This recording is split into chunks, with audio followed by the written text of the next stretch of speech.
नमस्कार, आप देख रहे हैं सी न्यूज भारत और मैं हूं आपके साथ प्रिया श्रीवास्तव। वक्त हो गया न्यूज बुलेटिन का। इस न्यूज बुलेटिन में बात होगी उज्जैन की, जहां मंगलवार को चहुओर गणेश प्रतिमाओं के विसर्जन का नजारा दिखाई दिया। साथ ही बात होगी महाराष्ट्र की, जहां मराठा आरक्षण के लिए युवाओं ने अपनी जीवन लीला समाप्त कर ली। अंत में बात करेंगे सिवनी की, जहां नर्मदापुरम संभाग के कमिश्नर केजी तिवारी ने किया दौरा।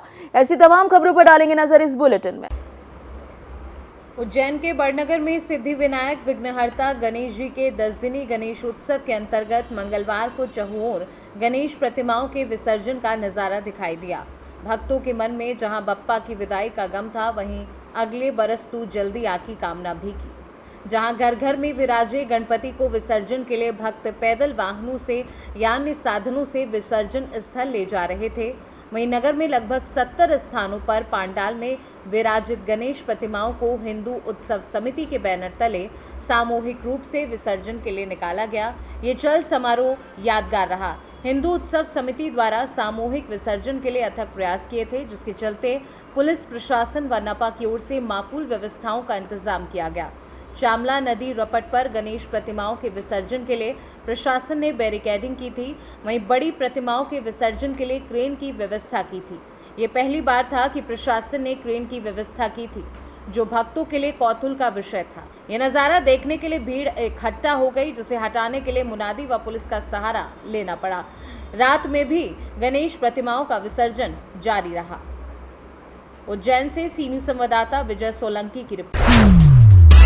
जिंतूर तालुका के पांचे गांव के एक युवा किशोर कैलाश सासे ने मराठों के लिए आरक्षण पाने के लिए अपने ही खेत में फांसी लगाकर अपनी जीवन लीला समाप्त कर ली।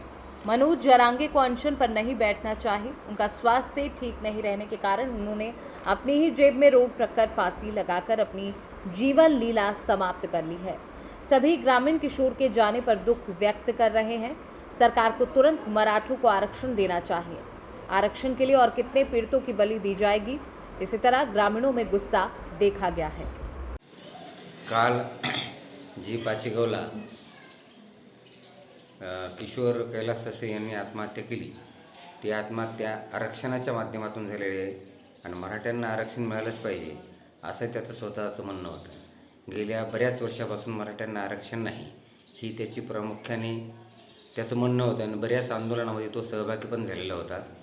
किशोर हा बऱ्याच लढ्यामध्ये सामील झाला आणि त्याने मराठ्यांना आरक्षण भेटावं म्हणून असं एका चिठ्ठीमध्ये नमूद केलेलं होतं आणि त्याने त्याच्या पश्चात त्याला आई वडील, 2 छोटीची मोकली मुलं, एक तर मुलगा 1.5 महिन्याचा आहे आणि त्याच्या पश्चात त्याची पत्नी, असा त्याचा परिवार आहे।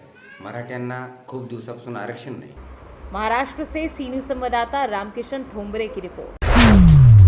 परभनी के जिंतूर शहर में डीजे की आवाज के कारण 37 वर्षीय एक व्यक्ति के दिल का दौरा पड़ने से मौत हो गई और 3 अन्य घायल हो गए। इस मृत युवक का नाम संदीप विश्वनाथ कदम है। इसलिए शिवाजी कदम, शुभम कदम, गोविंद कदम भी तीव्र हृदयघात के कारण घायल हुए हैं। उन्हें इलाज के लिए अस्पताल में भर्ती कराया गया है। उन्होंने गणेश विसर्जन जुलूस में हिस्सा लिया था।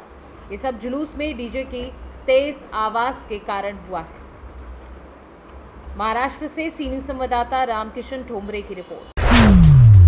संभाजी नगर के जलगांव जिला परिषद स्कूल के छात्राओं ने लेझिम के ताल पर गणपति बप्पा को अलविदा किया। इस अवसर पर फुलंबरी पंचायत समिति अध्यक्ष सर्जेराव मेटे तथा बड़ौद बाजार पुलिस थाने के एपीआई इंग्लिश साहब और ग्राम सरपंच, उप सरपंच तथा बड़ी संख्या में नागरिक उपस्थित थे।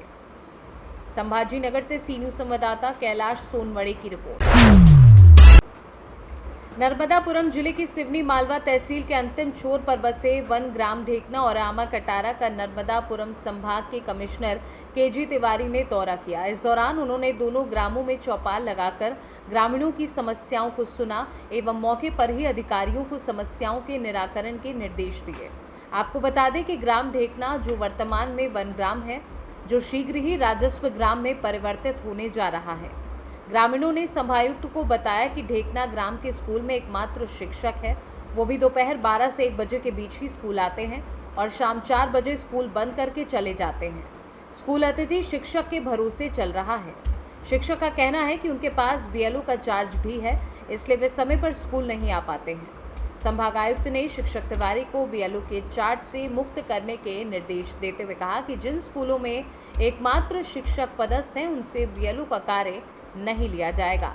ग्रामीणों ने बताया कि ग्राम आरोग्य केंद्र में पर्याप्त उपचार नहीं मिल पाता। ग्राम आरोग्य केंद्र की उदासीनता है, इसलिए ग्रामीण एक झोला छाप डॉक्टर के पास अपना उपचार कराते हैं। संभागायुक्त ने निर्देश दिए कि शासन के निर्देश अनुसार आरोग्य केंद्र में जितने भी प्रकार की जांच होनी चाहिए वे हो, जितनी भी प्रकार की दवाइयां मरीज को दी जानी चाहिए वो दी जाए। सिवनी से सी न्यूज संवाददाता संतोष चंदेल की रिपोर्ट। फिलहाल इस बुलेटिन में इतना ही। देश दुनिया की बाकी खबरों के साथ जुड़े रहने के लिए आप देखते रहिए सी न्यूज भारत।